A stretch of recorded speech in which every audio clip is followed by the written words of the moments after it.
Hello, gorgeous. I'm the Fairy Voice Mother, and today I believe we are investigating the fairy beatbox grandfather. Beatboxing has come such a long way very quickly. So many new sounds are being developed by so many different beatboxers in so many different places around the world. As this rapidly growing fleet of mouth unicorns continues to go from strength to strength, it's perhaps more important now than ever before to acknowledge the giants whose shoulders upon which they stand with their hooves. Now, there isn't tons and tons of videos on YouTube of Bobby McFerrin. He has a very famous song called Don't Worry, Be Happy that we should maybe look at another time. Don't worry,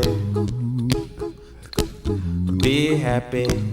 But I really wanted to react, analyse something that shows what he's really capable of. So I've been looking through the comments that you've been leaving me on my videos, and this concert, Bobby McFerrin live in Montreal, has been cited a few times. It's even been begged for.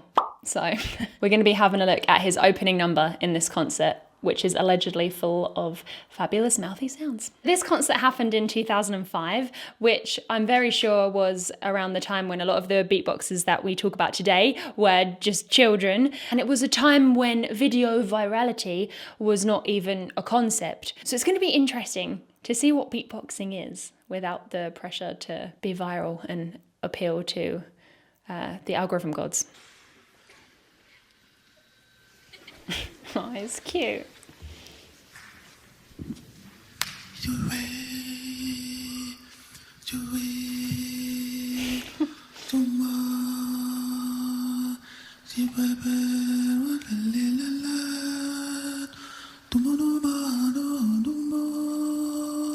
Oh.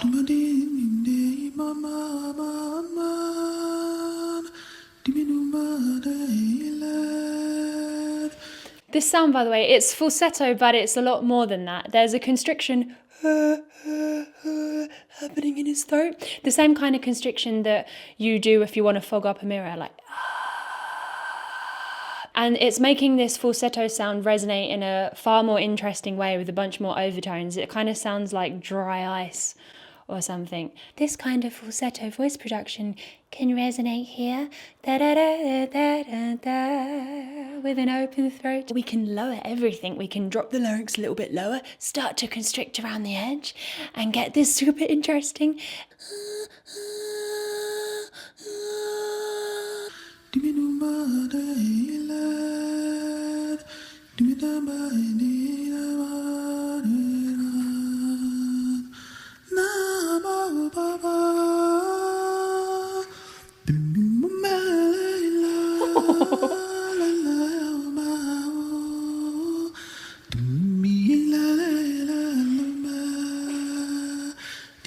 Oh, it was a cough. I was like, how did he manage to go oh, in the sound? Someone coughed. Okay. Oh, isn't this beautiful? That journey that we've already had from vocal closure, dropping the larynx, up to falsetto, it's so exciting. And his pitch is so amazingly perfect.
It's so wonderful how he's managed to continue to use the breath as an instrument.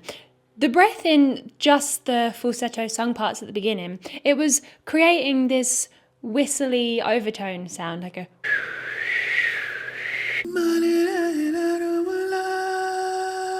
which kind of gave the impression that it was changing pitch as he went through different vowel shapes.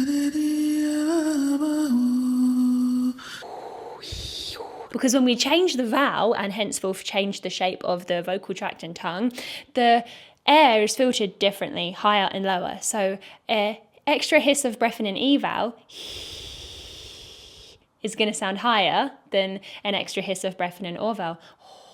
And so when we bring those hissy breaths in through our singing,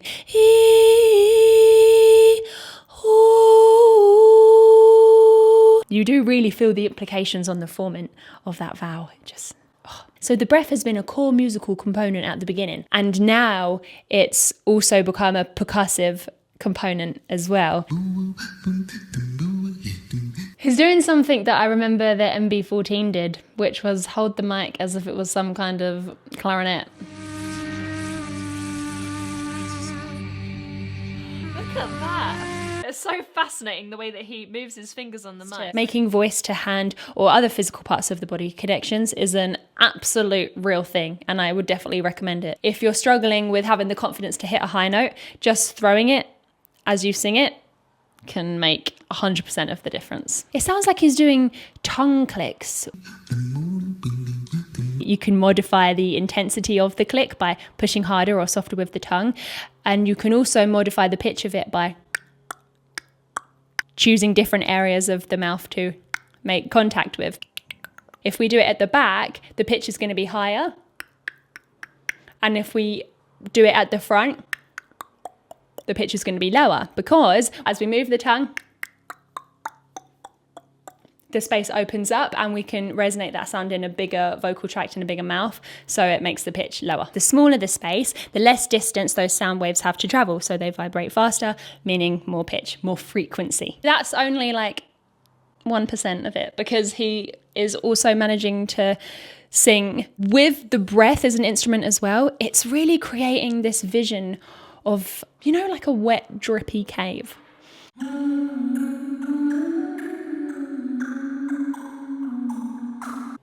Yeah.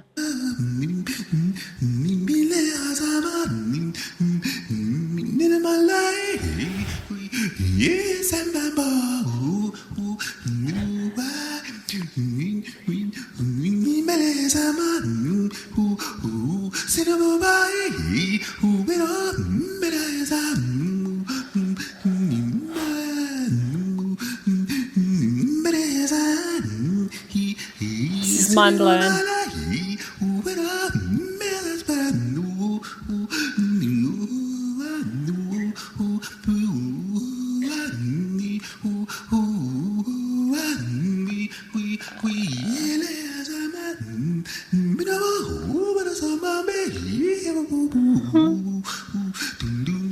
God, this is really mind-blowing. I'm so impressed. It sounds like there's chords. The reason that is because of his clever use of fifths. Dee-dee-dee, dee-dee-dee. We've had those intervals over and over again, and that is a fifth, a B and an F sharp. So it's like a power chord.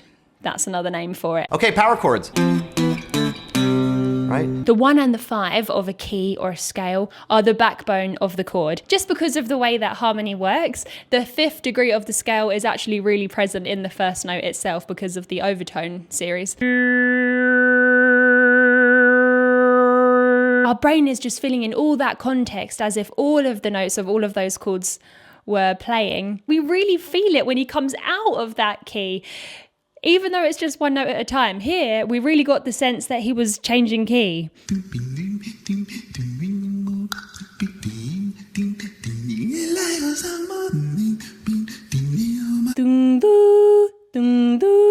We're in a new tense section here. And so therefore, it really feels like a turnaround back into the key when he does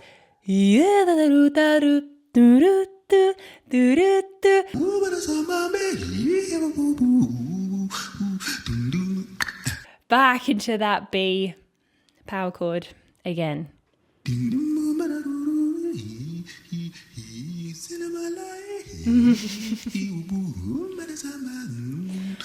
Dynamic.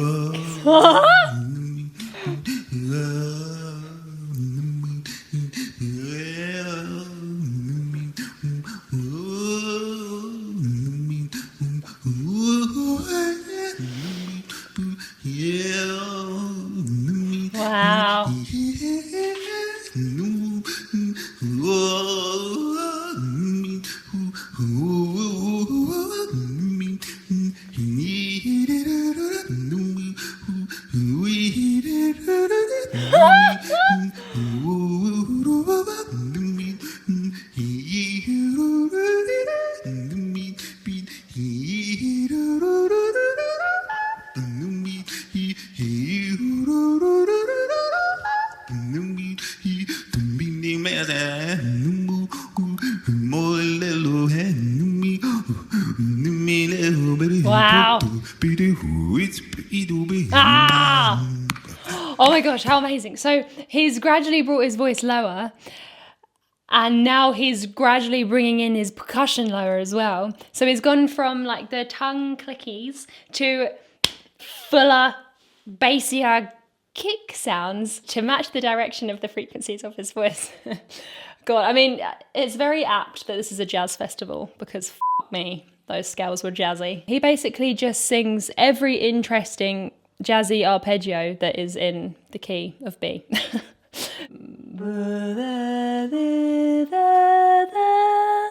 There's like B minor major 6, there's major 7s, minor 7s, augmentations, diminishes. So many interesting arpeggios. An arpeggio is when you break up the chord basically and you sing one note at a time as opposed to playing them all together. The reason they sound so spellbinding is because of the order that he's put the notes in these fancy chords to suit his range. So in the instance of B minor major 6, it needs a B, a D, an F sharp, a G sharp. And if we sing the notes exactly like that, we'll get do do do do.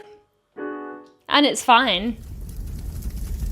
But it loses impact because they're so close together, we can't get any different characters out of our voice because they're all in the same range. But if we put a B in the bass, which is nice and low in his range, and then we jump up to the 6, so it's already funky because if we jump up to the 5th, it's like,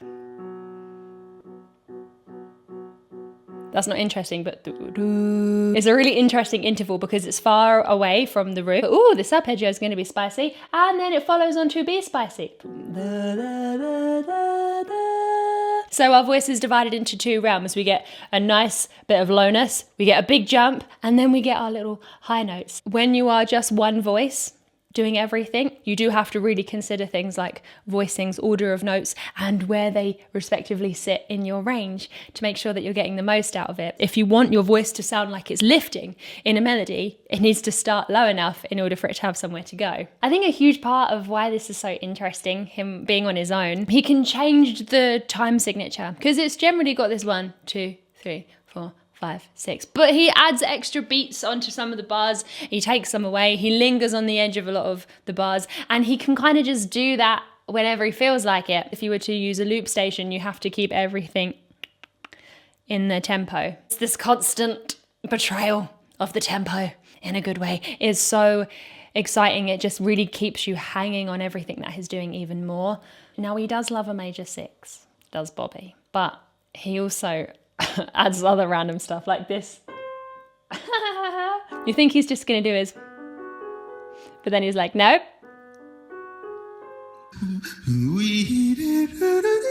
Surprise, minor 9 day. Everyone's favourite day. Because he's so comfortable in whatever register he's in. Mode 1. Mode 2, falsetto. Also mode 2, but it's a slightly different placement. It's very thin vocal folds that are making tiny little pinchy connections. It's easier to sing really, really high notes. And he knows that and he's trusting that technique. So with his scales that he likes to do, his minor 6th, 9 scales, he's just choosing to just stack notes on the end of them as he goes on, make them even longer because he knows that he has to kind of cross realms, and then once he's in that realm he's happy, and then when he's in the next realm he's also happy, so he can just keep going. And that is really the lesser spoken about key to having a big range. It's not just making sure that you're training everything that it's really strong and you can belt everything. It's understanding when your voice wants to have a slightly different setup and trusting that technique. Find that position, trust it, and don't push it harder than it can cope with. Let's have another go at this rhythm change because it was so magnificent.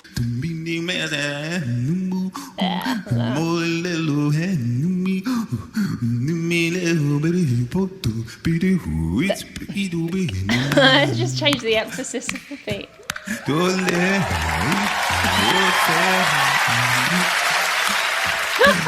It's like, shut the f*** up.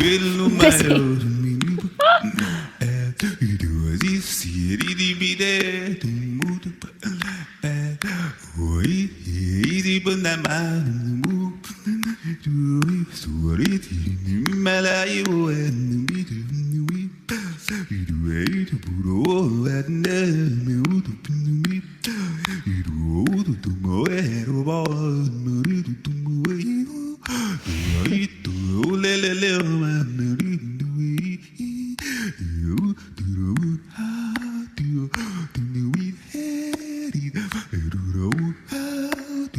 Very nice.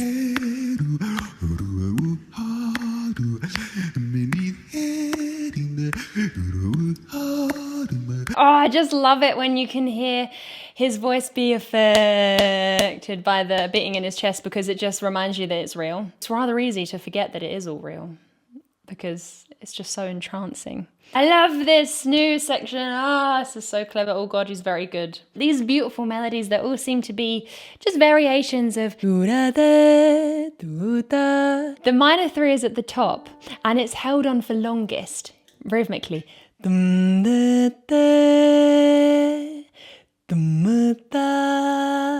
As if that minor 3rd is sort of the destination.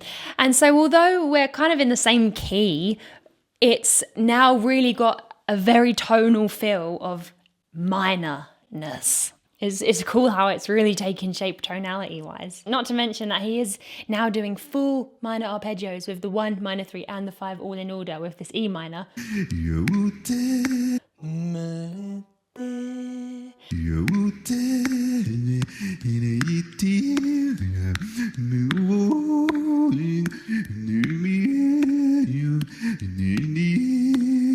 So tricky. How you can just pull that out with no pitch reference after doing so many other different chords is amazing. I can't even imagine to be able to just play a note and identify that it's a G. Is one thing, but being able to sing such complex intervals that change every single phrase, you have to be an absolute pitch master. It's like God level pitch ability. I would guess that he's a combination of insanely gifted in the ear department and exposure to these weird intervals, like listening to a lot of jazz, for example, would really help your ability to find these intervals. But at this level, but it's so spectacular to me. It's like eclipsing things that I was going to say about his vocal ability. The fact that he can jump from mode 1 to mode 2 really effortlessly is beautiful, but the application for it in this instance, being able to travel such large, interesting intervals with such accuracy, surpasses the sheer beauty of his voice alone. Him as a musician is just so much more than his physical skills. It's his mental skills. It's the way that he's able to lock in with pitches so rapidly and feel keys and harmonies so intrinsically. And I think that's probably why he did this. He wanted everyone to shut up because he's really focused. It can't be something that you can do with any spare mental availability to take in applause or like wonder what you're going to watch on Netflix later. You have to be so present.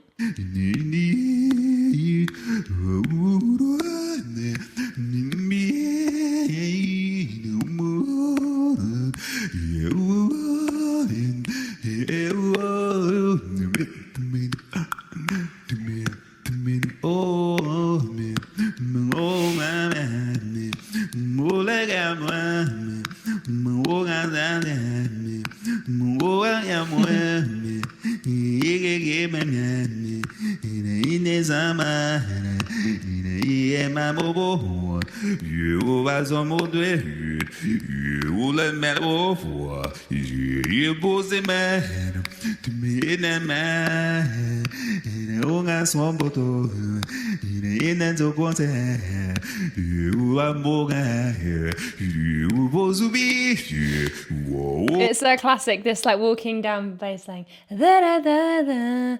Mm-hmm, da da da da. Mm-hmm, da da da da. A lot of beatboxers use it. Chasing the light as it twinkles from afar. Because the melody that he's going up to every time is like a higgledy-piggledy B minor chord. So we just hear this. Because we were really feeling that chord, him walking that bass line down, it made us feel like we had all of these notes.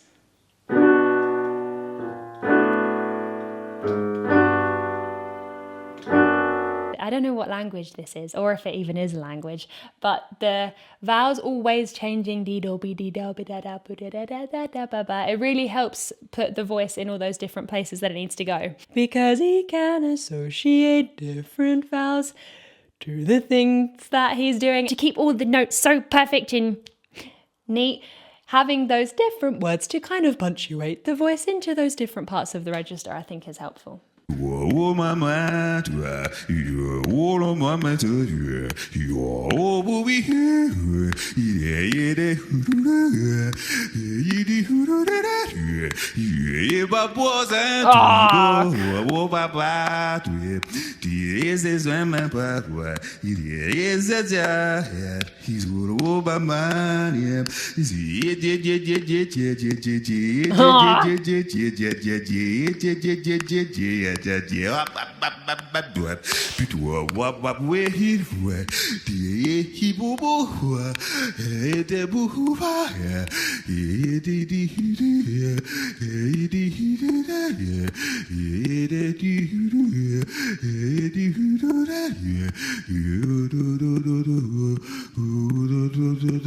Oh, we'll change rhythm again.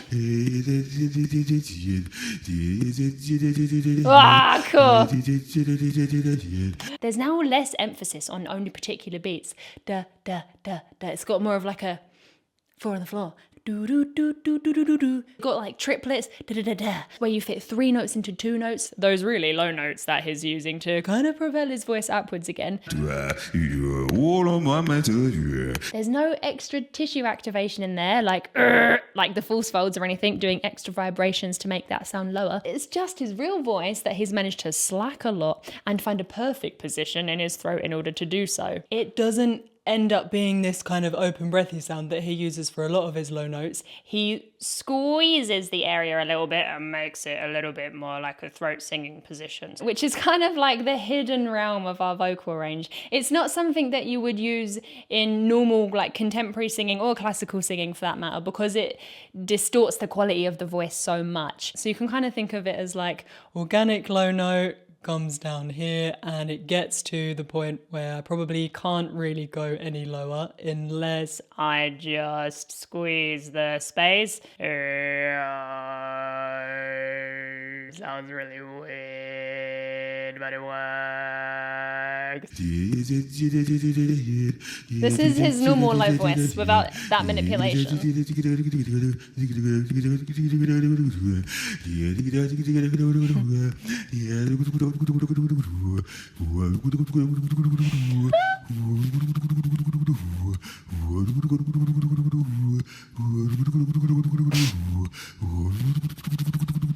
Looks fun.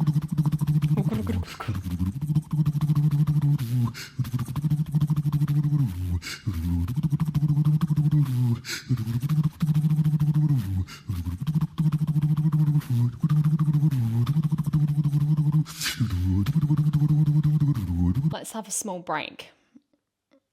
He's got narrow eyebrows, his procerus is scrunchy, and his cheeks are kind of here. He's got a lot of lip strength as well, so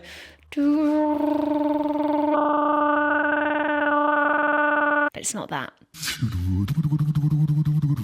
think his is just saying like really fast, and you can only perhaps do that if everything is lifted so it's got less space to move. Imagine if you try and do the tongue's like, it's like a very upset fish. Be happy, don't worry, be happy now, don't worry, be happy. But it's alarmingly consistent. Sometimes it's do with a g, and sometimes it's with a k. So maybe just having that g, t, d, k, g, t, k, t, k, those slightly different points that you hit the tongue on the roof of the mouth with, maybe that helps you do it fast so that it's not just over and over again, because it's gonna get. It's also making this cool overtone effect with the do notes at the front. Because the tongue is so slappy, every time it slaps, we're kind of getting a mini sound. If you are gentle enough, you can get like a at the same time, just with the tongue. That's really, really cool.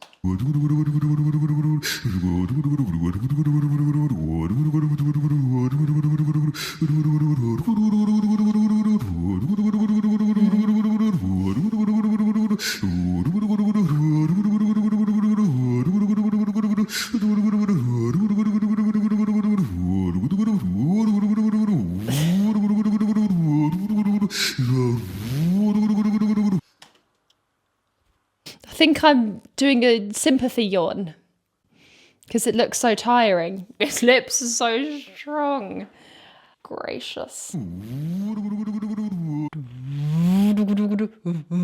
That's a good one. I like that. You bring the lips kind of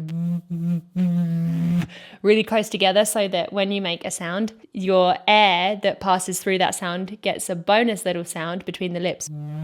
So the buzzing from the lips effectively makes that slide sound like it was a lower pitch rather than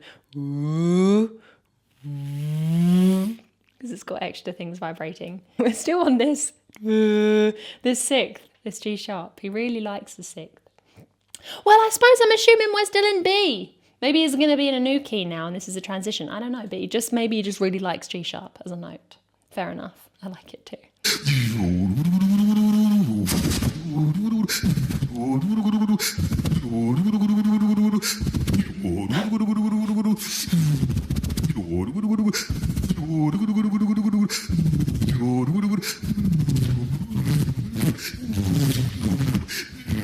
Oh! Oh!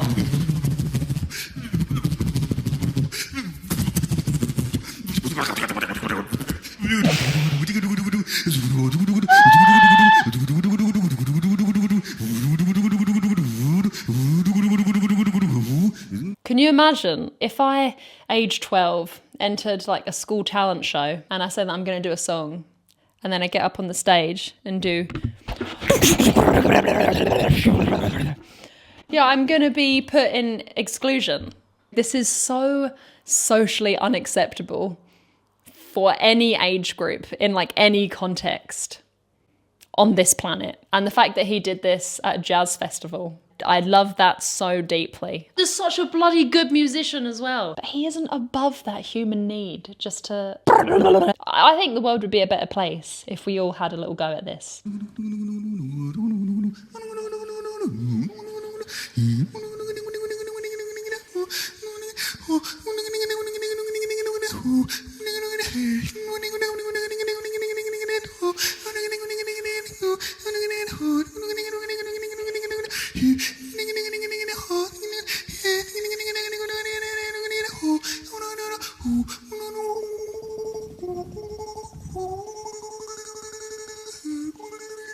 There's a uvula roll.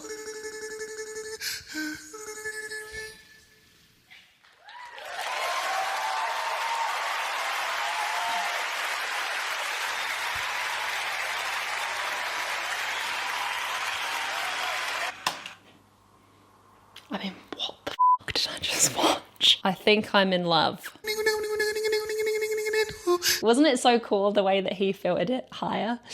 Just by, opening his mouth and lifting his cheek.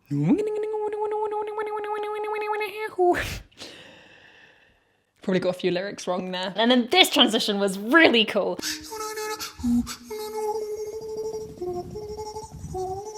When he went from using the tongue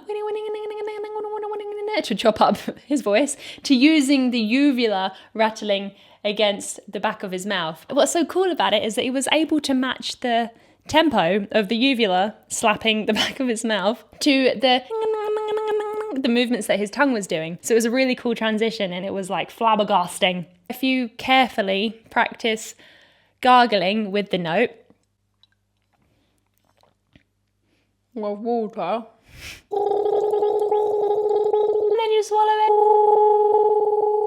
You can play around with your tongue position higher and lower until you find a nice little spot that you can flap it on, and it can be very fun. What a way to open a show. I can't even imagine what the closing number will be. That's, you know, the amuse-bouche.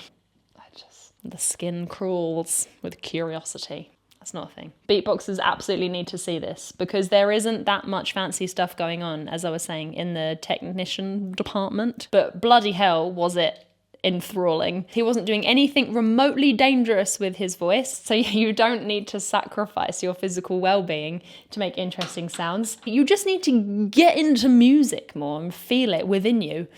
See what happens, rather than just parrot another genre or another beatboxer, because just doing their physical skills won't set you apart. You know, you need to have a musical identity, and bloody hell, he has a big old identity. That's what she said. Yeah, and the other group of people that need to watch this are people who go about their daily lives with many inhibitions. The type of people that say, oh no, I could only do that when I'm drunk. Do what?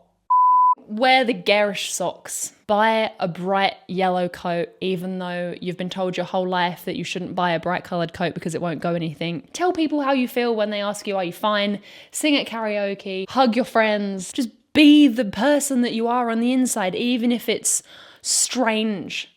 Because I think a little bit of this lives inside of all of us. But we're so used to being grown up and boring for fear of rejection. Living with fear of rejection all the time is a far more potent, nasty pain than perhaps a few ill-intended comments from other fearful people that decide to reject you because their whole survival mechanism up until this point has been safety in numbers. And if you still feel like it's not worth it, like it's not worth the risk to express yourself for the reward, then do it for the next generation, the kids that look at bloody TikTok and see everyone's face with the same filter on it, that are learning that if they want to fit in, they need to bland themselves down. We're allowing our fear condemn the next generation of children to eternal boringness. Because why? We don't want anyone to look at us and see us for who we are. Well, I want to look at you, and it's harder to see you when you're deliberately blending in. Epitomes live in the strangest of places. And today I found one in a grown-ass man motorboating a microphone at a jazz festival. So before you pop off, let's read today's oracle card. It's the Bountiful Beaver. Energy is limitless. It's there for everyone.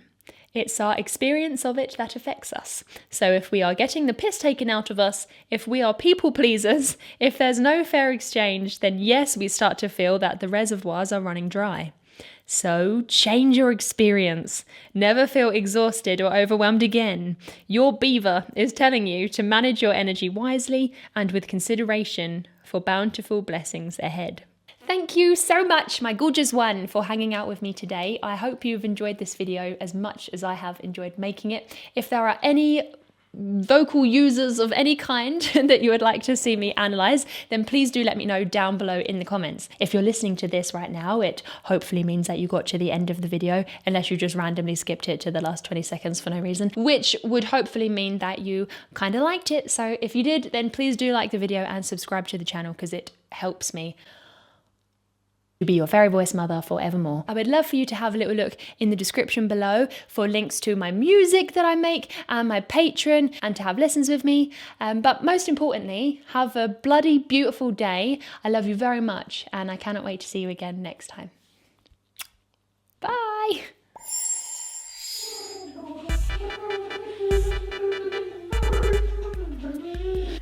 Sim, boa tarde. Boa tarde. Seus contactos pertencem à senhora Lauren? Sim, Sim, é própria. sim. Muito obrigada. Obrigado. Have a nice day. Bye bye next week. Obrigado.